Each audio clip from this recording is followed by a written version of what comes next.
Harper Perennial and Harper Audio present She-Wolves, The Women Who Ruled England Before Elizabeth, by Helen Castor. Read by Hannah Curtis. A note before we begin. Don't forget to download the accompanying enhancement PDF from your audiobook provider. It contains family trees, maps, and more. For Helen Lengian, and in memory of Mary Yates. To promote a woman to bear rule, superiority, dominion or empire above any realm, nation or city, is repugnant to nature, contumely to God, a thing most contrarious to his revealed will and approved ordinance, and finally, it is the subversion of good order, of all equity and justice. John Knox, the first blast of the trumpet against the monstrous regiment of women, 1558. I know I have the body of a weak and feeble woman, but I have the heart and stomach of a king, and of a king of England, too.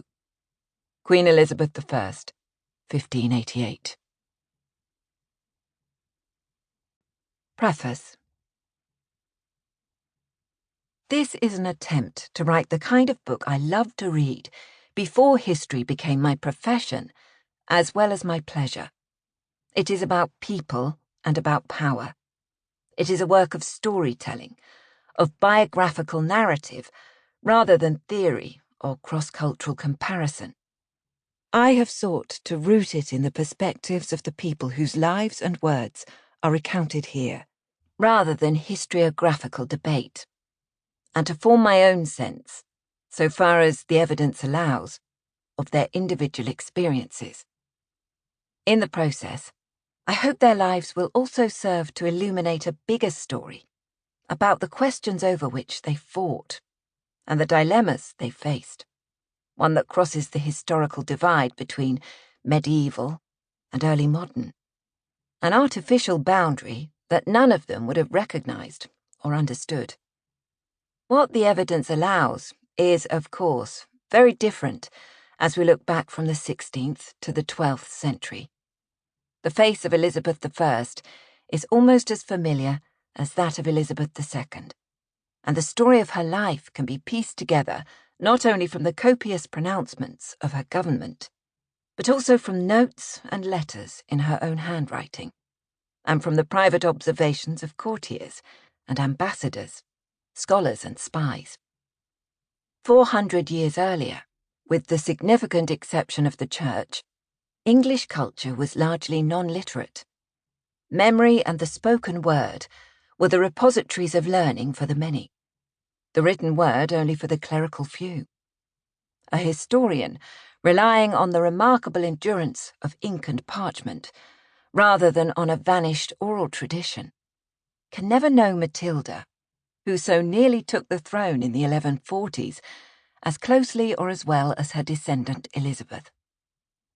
But we know a great deal, all the same, about what Matilda did, and how she did it, how she acted and reacted amid the dramatic events of a turbulent life, and how she was seen by others, whether from the perspective of a battlefield or that of a monastic scriptorium. If the surviving sources cannot give us an intimate portrait suffused with private sentiment, they take us instead to the heart of the collision between personal relationships and public roles that made up the dynastic government of a hereditary monarchy. These stories also trace the changing extent and configuration of the territories ruled by the English crown within a European context that was not a static block of interlocking nation-states, but an unpredictable arena in which frontiers ebbed and flowed with the shifting currents of warfare and diplomacy. That context lies behind one consistent inconsistency within these pages. I've used different linguistic forms to distinguish between contemporaries who shared the same name. I have chosen not to disturb the familiar identification of the main protagonists by their anglicised names, but I hope nevertheless Sample complete. Ready to continue?